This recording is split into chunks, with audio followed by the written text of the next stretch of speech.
गुज़िश्ता lecture में हमने straight current carrying wire की वजह से मैग्नेटिक फील्ड निकालना सीखा और कुछ प्रॉब्लम्स आप लोगों को मैंने दिए थे और मुझे उम्मीद है कि आप लोगों ने वो सारे प्रॉब्लम कर लिए होंगे और now you feel that you are expert on determination of magnetic field due to state current carrying wire, either finite current carrying wire or infinite current carrying wire.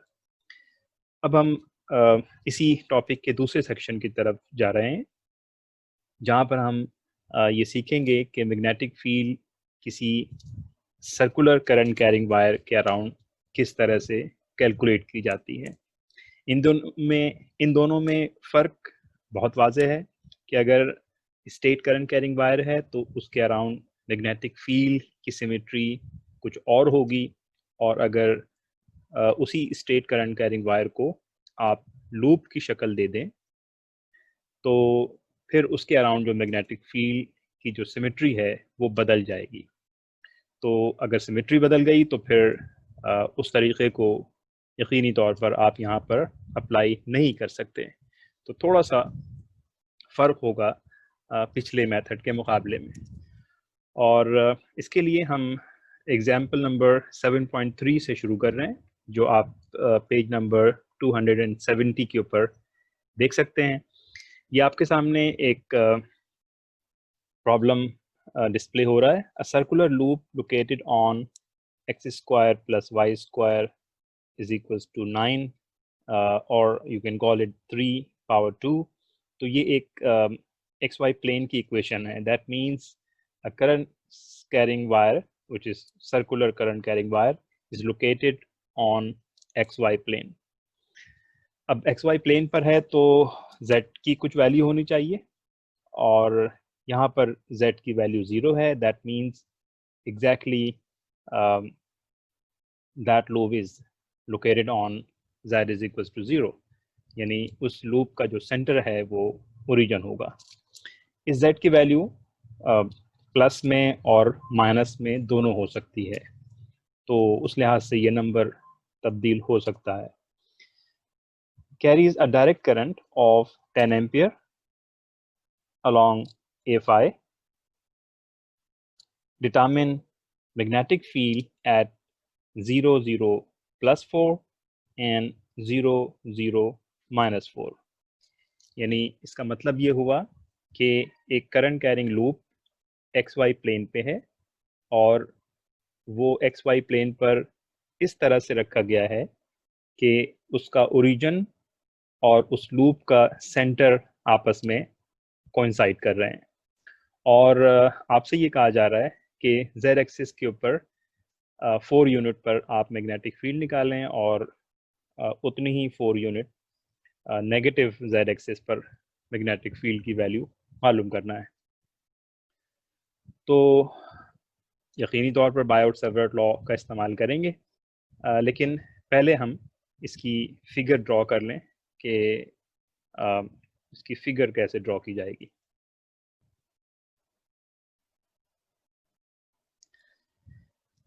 First कर लीजिए, ये करंट कैरिंग वायर है और जैसा कि इस problem में बताया गया है कि इस करंट कैरिंग वायर का जो ओरिजिन है वो एक्स वाई जेड का ओरिजिन है। Let's suppose this is taken as origin और मैं यहाँ से एक्सिस ड्रॉ कर रहा हूँ। Let's say here one axis and another axis. Let's suppose this is Z और एक एक्सिस में और ड्रॉ कर देता हूँ say X axis, Y axis and Z axis. और इस करंट कैरिंग वायर में जो करंट की डायरेक्शन है वो हम एंटी क्लॉकवाइज ले लेते हैं, जिसकी वैल्यू बता दी गई है। इसको आप क्लॉकवाइज भी ले सकते हैं, बस मैग्नेटिक फील्ड की डायरेक्शन आप जानते हैं कि रिवर्स हो जाएगी।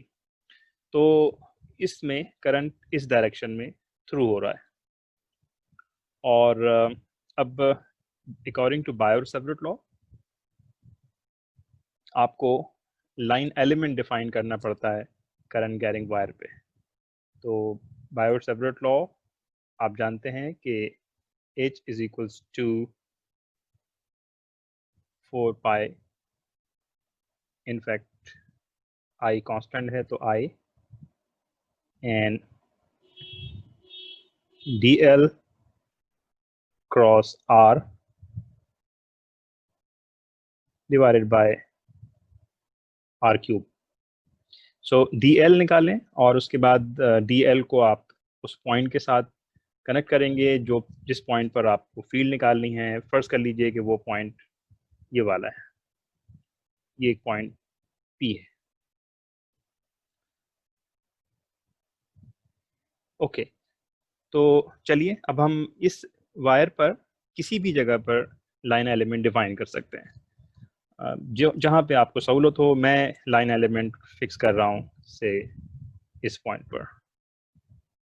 फर्स्ट कर लीजिए दिस इज DL और उसके बाद फिर नेक्स्ट काम ये होता है कि DL को आप कनेक्ट कर देते हैं उस पॉइंट से जिस पॉइंट पर आपको फील्ड निकालनी है, so that you have vector R, and vector R is always pointing from DL to the point P। और इस DL को अगर मैं इस ओरिजिन के साथ कनेक्ट कर दूं तो that is called raw because this is in cylindrical coordinate, और 0 से लेकर इस पॉइंट तक जो डिस्टेंस है वो z के बराबर है, जो कि कांस्टेंट है हमारे केस में। सो इन प्रिंसिपल z भी कांस्टेंट है, रॉ भी कांस्टेंट है क्योंकि लूप का जो रेडियस है वो through out this problem constant है। लिहाजा अब ये जो वेक्टर है r, ये कैसे लिखा जाएगा? This r is actually located on a plane, तो इसके दो कंपोनेंट आप लिखेंगे। अब चूंकि इसकी डायरेक्शन इस तरफ है तो इसको अगर मैं रिजॉल्व करूंगा तो इसका एक कंपोनेंट ये रॉ आएगा और एक कंपोनेंट ये z आएगा। इसको मैं आपके लिए यहाँ पर अलग से बना लेता हूँ 2 डायमेंशंस के अंदर ताकि आप इजीली रियलाइज कर सकें। से ये आपका z एक्सिस है और ये रॉ है और ये एक वेक्टर है जो कि r के बराबर है। अब इस वेक्टर को अगर मुझे रिजॉल्व करना है तो एक वेक्टर आएगा रॉ जो कि I mean towards the origin है, तो फिर नेगेटिव लिया जाएगा, तो वेक्टर नेगेटिव, और एक वेक्टर आएगा z डायरेक्शन में, अपवर्ड डायरेक्शन में। तो चलिए r को मैं लिखूंगा which is r vector minus raw, इसके साथ unit vector a raw plus z into A Z cap. और DL लिखना तो बहुत आसान है क्योंकि DL फाई डायरेक्शन में है, तो उसका जो वेक्टर हो जाएगा that would be d phi into a phi direction. अब चूंकि मैंने करंट की डायरेक्शन को एंटी क्लॉकवाइज लिया है और एंटी क्लॉकवाइज आप जानते हैं कि phi is taken as a positive, लेकिन अगर आप उसे क्लॉकवाइज लेते तो फिर आपको यहाँ पर नेगेटिव लगाना होता। Okay, so now take a cross product between these vector. So DL cross R is equals to अब आप इसको डिटरमिनेंट मेथड से भी कर सकते हैं और डायरेक्ट भी कर सकते हैं, जो आपको सूट करे आप उसको कर लीजिएगा। तो ये हो जाएगा D phi A phi cap cross, और R वेक्टर है raw A raw cap plus Z A Z cap. इसका जब आप क्रॉस प्रोडक्ट लेंगे तो आपके पास जो वेक्टर आएगा raw z d phi and a raw cap plus raw square d phi az, इसे आप कर लीजिएगा अपने तौर पर। Okay, so this is D L cross R. अब इस अगर मैं बायोट-सावर्ट लॉ में ये सब्स्टिट्यूट कर दूं, लेकिन चलें इससे पहले हम आर क्यूब भी निकाल लें। क्योंकि आर हमारे पास है तो आर क्यूब आप निकाल सकते हैं। सबसे पहले आप इसका मैग्नीट्यूड निकालिए। तो मैग्नीट्यूड ऑफ आर, या इसे आप आर भी लिख सकते हैं, that is raw square plus Z square and power 1/2 और r/3 हो जाएगा raw square plus Z square 3/2. So now let's take equation number 1. H is equals to I over 4 pi dl cross r की जगह पर मैं substitute कर रहा हूँ। इसके दो कंपोनेंट आए हैं हमारे पास, raw z into d phi and a raw plus raw square d phi into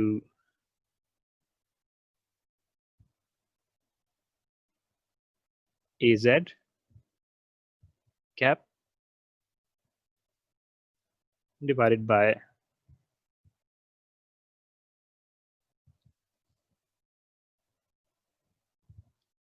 rho square plus z square 3/2. Okay, इससे पहले कि मैं इसे सॉल्व करूं, यहाँ पर अगर आप फिगर पर दोबारा जाइए तो इस पॉइंट के ऊपर अगर मैं इस dl की वजह से उसके कंपोनेंट देखना चाहूँ कि कंपोनेंट क्या होगा, तो इसी को मैं आगे बढ़ा रहा हूँ। I mean, this is a net component of dh due to this small segment. और इनफैक्ट इसी को इस पॉइंट पर जिस तरह आपने इस r को रिजॉल्व किया हुआ है, उसी तरह से अगर इस dh को भी रिजॉल्व करेंगे तो इसका एक कंपोनेंट आप भी देख सकते हैं कि दैट इज एक कंपोनेंट आएगा रॉ डायरेक्शन के बिल्कुल parallel, which is dh raw, और एक कंपोनेंट है वर्टिकल डायरेक्शन में, दिस इज से dh, इसको आप z कह दीजिए क्योंकि z डायरेक्शन में है। बिल्कुल इसी तरह से अगर मैं इसका एक काउंटर एलिमेंट ले लूं, लेट्स सपोज मैं इसके बिल्कुल एक ऑपोजिट सेगमेंट ले लूं, dl, इसको मैं dl प्राइम कह दीजिए, और इसकी वजह से जब आप इस पॉइंट पर निकालेंगे magnetic field that defines r, तो उसकी डायरेक्शन होगी कुछ इस तरह से, दिस इज dh प्राइम कह देता हूँ because this is due to the dl prime. और इसके भी दो कंपोनेंट होंगे, एक कंपोनेंट इसका होगा आई मीन इस जानिब, which is exactly parallel to this dh raw, इसको कह दीजिए आप dh raw prime, और एक कंपोनेंट वर्टिकल कंपोनेंट होगा विच इज से, इसको मैं कह रहा हूँ D H prime Z. Prime का मतलब है कि इस डी एल सेक्शन से जो फील्ड है और इस डी एल सेक्शन से जो फील्ड है। सो अब ये जो कंपोनेंट है raw component, this is a horizontal component by the way, right.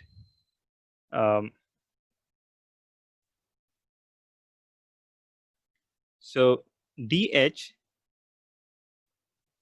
Prime कह लें या अनप्राइम कह लें, ये हॉरिजॉन्टल कंपोनेंट कहलाएगा।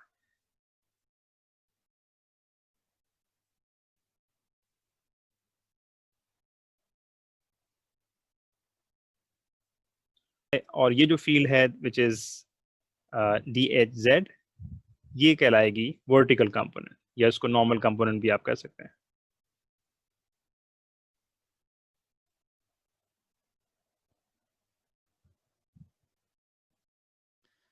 जरा सा गौर से देखें तो जो मैंने ऑपोजिट सेगमेंट लिया है, इनकी वजह से, चूंकि ये आर भी सेम है और ये रेडियस भी सेम है और यकीनी तौर पर इसमें जो करंट है वो भी दोनों सेगमेंट में सेम होगी, तो ये जो हॉरिजॉन्टल कंपोनेंट है ये exactly equal but in opposite direction है। तो अब अगर ऐसा है तो फिर हॉरिजॉन्टल कंपोनेंट तो कैंसिल हो जाएगा, और सिर्फ ये सेगमेंट नहीं, कोई भी दो आप ऑपोजिट सेगमेंट लेंगे तमाम करंट कैरिंग लूप पर किसी भी जगह पर, तो उसकी वजह से हॉरिजॉन्टल कंपोनेंट कैंसिल होता हुआ नजर आ रहा है। और जबकि जो वर्टिकल कंपोनेंट है वो आपस में सुपर इम्पोज हो रहा है, यानी लीनियर कॉम्बिनेशन बन रहा है, तो ये आपस में एड अप होंगे क्योंकि same magnitude but same direction, so that will be added together. But horizontal component is actually same component but in opposite direction। अब चूंकि ये वेक्टर क्वांटिटी है तो वेक्टर क्वांटिटी को तो इसी तरह ही लिखा जाता है कि आपस में आप कैंसिल कर देते हैं। लिहाजा अब मैं ये कह सकता हूं कि यहाँ पे हमारे पास जो दो जो टोटल फील्ड है that also has two component. This is the rho component जो कि हॉरिजॉन्टल कंपोनेंट है, और एक z कंपोनेंट आया है जो कि वर्टिकल कंपोनेंट है। देयरफॉर यहाँ पर मैं कह सकता हूँ by symmetry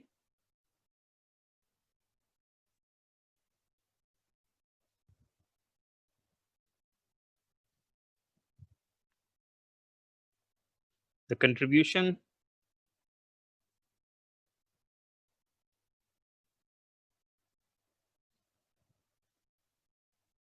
along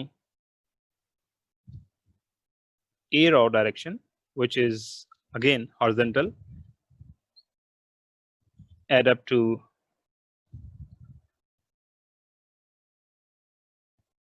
zero, and the net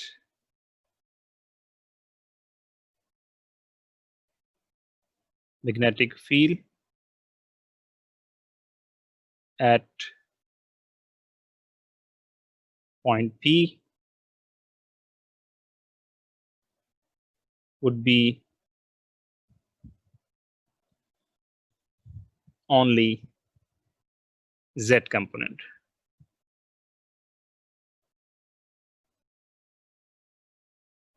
यानी पैरेलल कंपोनेंट एग्जिस्ट नहीं करेगा फॉर दिस केस एटलीस्ट। तो अब जाहिर अगर नहीं करेगा तो फिर मैं ये इस हॉरिजॉन्टल कंपोनेंट को इस स्टेप के ऊपर इग्नोर कर रहा हूँ। therefore our net therefore our field would be I over 4 pi rho square d phi AZ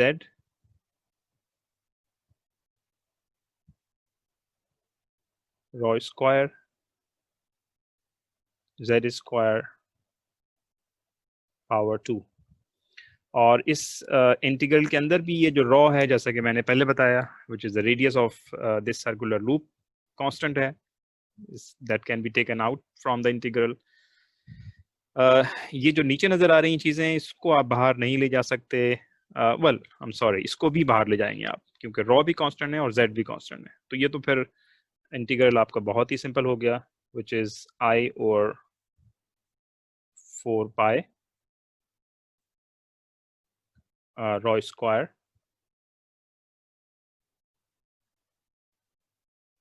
divided by rho square Z square power 3 by 2, and integral is d phi, and the direction of field is z direction. अब ये जो integral है, इसकी limit क्या होनी चाहिए? अगर ये कंप्लीट लूप है तो फिर इसकी लिमिट होनी चाहिए phi is equals to 0 to 2 pi। और जब आप इस इंटीग्रल को अप्लाई कर दें तो 2 पाई का फैक्टर और आ जाएगा, और इस 4 पाई से कैंसिल हो जाएगा, only 2 is left here, so I over 2 rho square and rho square into Z square power 3 by 2, and AZ. So this is our result, at least at some point Z axis. अब Z की value अगर +4 का है तो आप इसको +4 रख दीजिए। करंट इसमें 10 एम्पियर है तो इसमें 10 एम्पियर रख दिया जाए, और अगर रेडियस भी मालूम है तो वो भी आप यहाँ पे सब्स्टिट्यूट कर सकते हैं। तो इनफैक्ट आपको एक नंबर हासिल हो जाएगा जो इस प्रॉब्लम में आपसे कहा गया है। सो ए पॉइंट के लिए मैं अगर इसका जो ए पॉइंट है उसमें I को मैं सब्स्टिट्यूट करूंगा 10 एम्पियर, और जो रॉ है विच इज 3, एंड Z इसमें कहा गया है कि +4 है तो +4 रख दें इसमें। तो इसको जब आप सॉल्व करेंगे तो H की वैल्यू आ जाएगी, ये आप कर लीजिएगा, I mean finally you will have 0.34 AZ cap ampere per meter, and this is at point 0, 0 plus 4।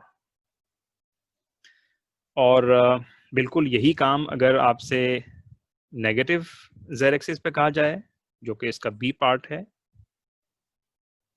तो करंट की वैल्यू सेम है विच इज 10 एम्पियर, रॉ भी सेम है, but Z is equals to -4। अब इस हमारी फाइनल इक्वेशन जो हमने ये हासिल की है, इसको जब आप ज़रा गौर से देखें तो Z पर स्क्वायर है। इसका मतलब ये हुआ कि आपने अगर ऐसा यहाँ पर +4 रखा है तो भी आंसर 0.34 है, और -4 रखेंगे तो भी इसका आंसर +0.34 ही आएगा। दैट मीन्स कि फील्ड की जो वैल्यू है वो चेंज नहीं हो रही, इनफैक्ट डायरेक्शन भी चेंज होता हुआ आपको नजर नहीं आ रहा, क्योंकि अगर यहाँ पे माइनस आ जाता तो हम कह सकते थे कि मैग्नेटिक फील्ड की डायरेक्शन नीचे अलग है और ऊपर अलग है, लेकिन दोनों वैल्यू, ये भी पॉजिटिव है और ये भी पॉजिटिव है। इसका मतलब ये हुआ कि मैग्नेटिक फील्ड की जो डायरेक्शन है वो पॉजिटिव Z एक्सिस पर भी ऊपर की तरफ और नेगेटिव z एक्सिस पर भी ऊपर की तरफ है।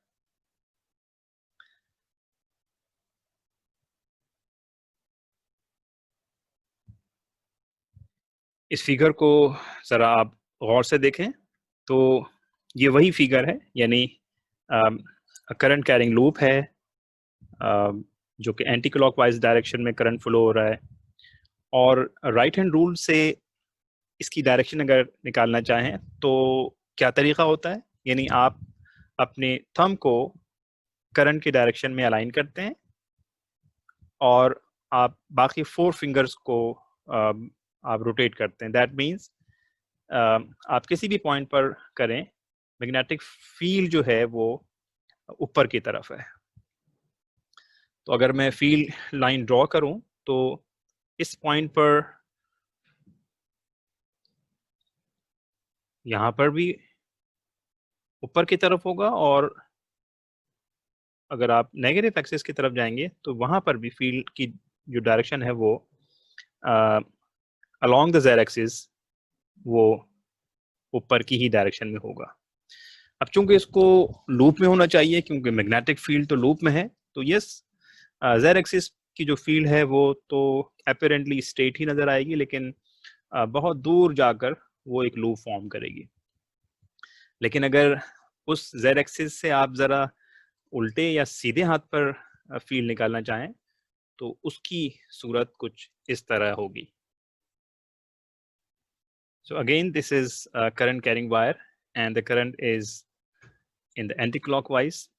If you see here that the direction of magnetic field along the z-axis is almost parallel.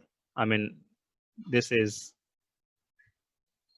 the line of the z-axis. से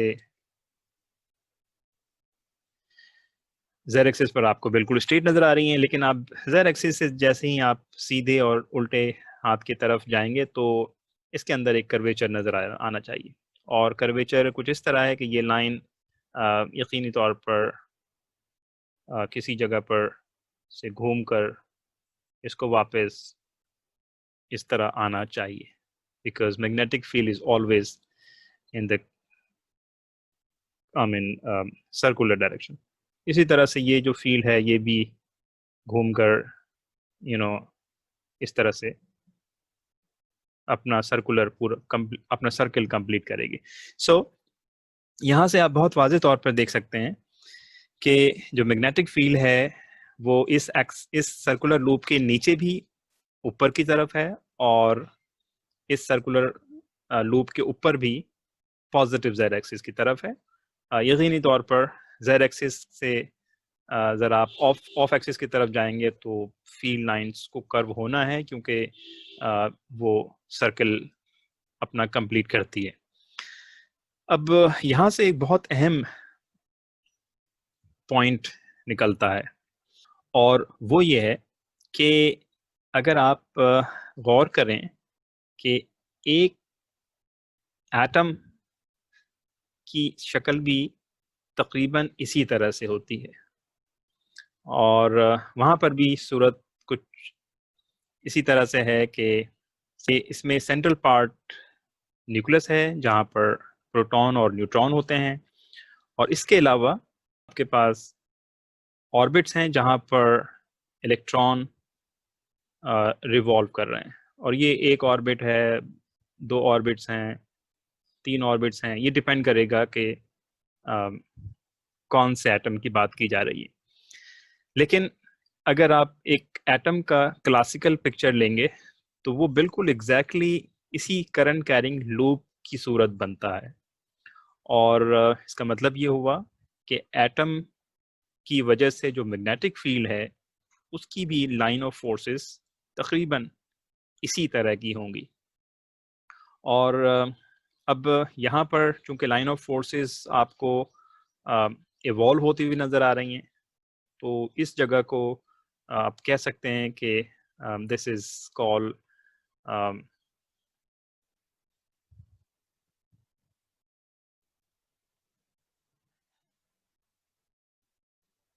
दिस इज नॉर्थ पोल, और यहाँ पर अगर आप देखें कि लाइन ऑफ फोर्सेस इन हो रही हैं, आई मीन किसी जगह पर अगर मैं कोई पॉइंट यहाँ पर ड्रॉ कर लूँ, तो फिर आप इसको साउथ पोल कह सकते हैं, क्योंकि साउथ पोल की डेफिनेशन तो यही होती है कि लाइन ऑफ फोर्सेस सिंक्ड होती हैं और नॉर्थ पर लाइन ऑफ फोर्सेस इवॉल्व होती हैं।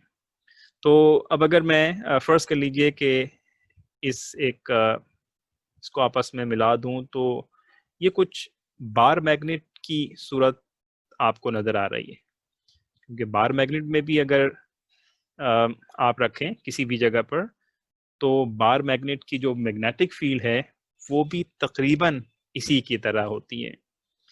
मिसाल के तौर पर अगर मैं यहाँ पर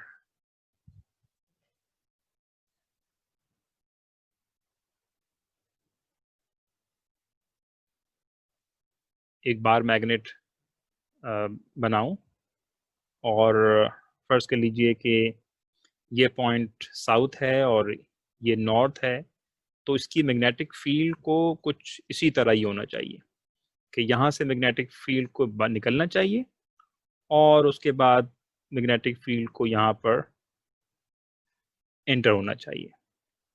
सो this is the source and this is the sink point. इसी तरह से हर डायरेक्शन के अंदर यही सूरत हाल होगी। Therefore, you can call it, this side is called south and that point is called north। और इस पॉइंट के ऊपर फील्ड ऐसे होगी और इस पॉइंट के ऊपर फील्ड की डायरेक्शन को यूं होना चाहिए। और मैंने आपको बताया था कि चूंकि लूप में होना है तो इसके इनसाइड भी मैग्नेटिक फील्ड एग्जिस्ट करेगी और इनसाइड द मैग्नेटिक फील्ड जो है वो फ्रॉम साउथ से नॉर्थ होना चाहिए। अब अगर आप इन दोनों फिगर को गौर से देखें तो एक करंट कैरिंग लूप की वजह से जो मैग्नेटिक फील्ड की शेप बन रही है वो तकरीबन एक बार मैग्नेट की वजह से जो मैग्नेटिक फील्ड होती है उसी की तरह है। लिहाजा अब अगर आपके पास एक किसी जगह पर करंट कैरिंग वायर हो और फर्ज कर लीजिए कि उसमें जो करंट की डायरेक्शन एंटी क्लॉकवाइज है, तो आप बड़ी आसानी के साथ ये कह सकते हैं कि इस करंट कैरिंग लूप के जस्ट ऊपर नॉर्थ पोल होगा और उसके जस्ट नीचे साउथ पोल होगा। अब अगर इस लूप को किसी तरह से मैं स्विच ओवर करके वर्टिकल ले आऊं और फिर मैं कहूं कि इसकी direction again the direction of the loop that in the direction of the current is in the anti-clockwise। so यहाँ पर भी यही सिलसिला है कि ये साइड नॉर्थ होगी और ये साइड साउथ होगी और इसका मतलब ये हुआ कि मैग्नेटिक फील्ड की direction from north to south की डायरेक्शन में होगी इन एनी केस। अब यहाँ से इस एनालिसिस के बाद एक बड़ी अहम चीज़ हमारे सामने आती है। परमानेंट मैग्नेट के बारे में मैंने बताया था कि वहाँ पर तो कोई इलेक्ट्रॉन के वहाँ पर तो कोई करंट कैरिंग वायर नहीं है, लेकिन इसके बावजूद भी उस परमानेंट मैग्नेट की वजह से मैग्नेटिक फील्ड आपको मिलती है। और मैंने ये कहा कि जो सोर्स है मैग्नेटिक फील्ड का वो जो इलेक्ट्रोमैग्नेट में है वही सोर्स परमानेंट मैग्नेट में है। और वो सोर्स क्या होगा? वो सोर्स ये है कि मूविंग चार्ज। इलेक्ट्रोमैग्नेट के अंदर आप करंट फ्लो कराते हैं जिसकी वजह से चार्ज मूव करता है फ्रॉम हायर पोटेंशियल से लोअर पोटेंशियल की तरफ। लेकिन किसी मैग्नेटिक मटेरियल के अंदर आप जानते हैं कि एटम मौजूद हैं और एटम के अंदर इलेक्ट्रॉन मौजूद हैं और वो इलेक्ट्रॉन अपने ऑर्बिटल्स में मूव कर रहे हैं और चूंकि ये चार्ज पार्टिकल है तो उनकी मोशन की वजह से मैग्नेटिक फील्ड प्रोड्यूस्ड होती है।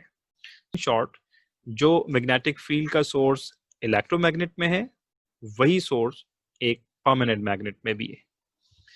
बस फर्क ये है कि परमानेंट मैग्नेट के अंदर जो मैग्नेटिक फील्ड होगी वहाँ पर जो इलेक्ट्रॉन है वो एक तो वहाँ पर वो ऑर्बिटल मोशंस के अंदर इन्वॉल्व है,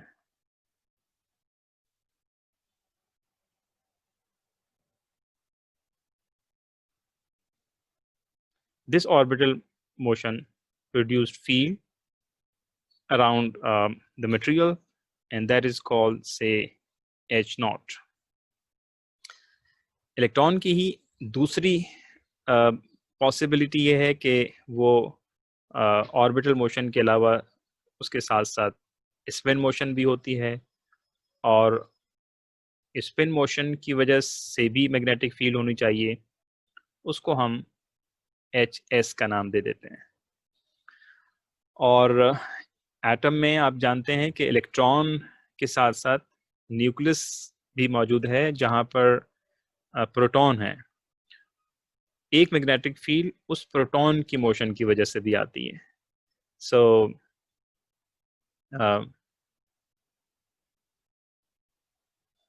motion of proton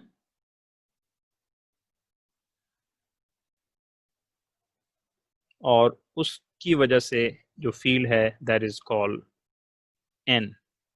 so in general atom की जो टोटल फील्ड है, total magnetic field due to a single atom, अभी मैं सिर्फ एक एटम की बात कर रहा हूँ, वो चूंकि ये वेक्टर क्वांटिटी है तो फिर ये इसका लीनियर कॉम्बिनेशन होगा, यानी H naught field due to orbital, field due to spin and field due to nucleus. कुछ केसेस में कोई एक चीज़ ज़ीरो हो जाती है, अब उसकी वजह है, मैं उस डिटेल में अब नहीं जा रहा हूँ। कुछ केसेस में ये तीनों इन्वॉल्व हैं, कुछ केसेस में दो होते हैं, कुछ केसेस में सिर्फ एक होता है। वो डिपेंड करता है कि जो एटम्स की अरेंजमेंट उस मटेरियल्स के अंदर क्या है। लेकिन जो बुनियादी सोर्स है किसी मैग्नेटिक मटेरियल्स की फील्ड का, वो एटम्स के अंदर चार्ज पार्टिकल की मोशन का है। हम ये कह सकते हैं कि एक एटम एक टाइनी मैग्नेटिक मटेरियल है, यानी एक एटम की वजह से भी मैग्नेटिक फील्ड प्रोड्यूस होती है। और एक सॉलिड में आप जानते हैं कि नंबर ऑफ एटम की तादाद चूँकि बहुत ज़्यादा होती है, तो हर एटम की वजह से जो फील्ड है वो आपस में उसका लीनियर कॉम्बिनेशन लेंगे, तो जो टोटल फील्ड है वो फिर आपस में एड अप होकर एक स्ट्रॉन्ग फील्ड की शक्ल इख्तियार कर लेती है। सो इन शॉर्ट हमने ये देखा कि if you have a circular current carrying loop, then we can also determine magnetic field. We can also draw a magnetic line forces, and these line of forces is similar to the magnetic field of a single atom.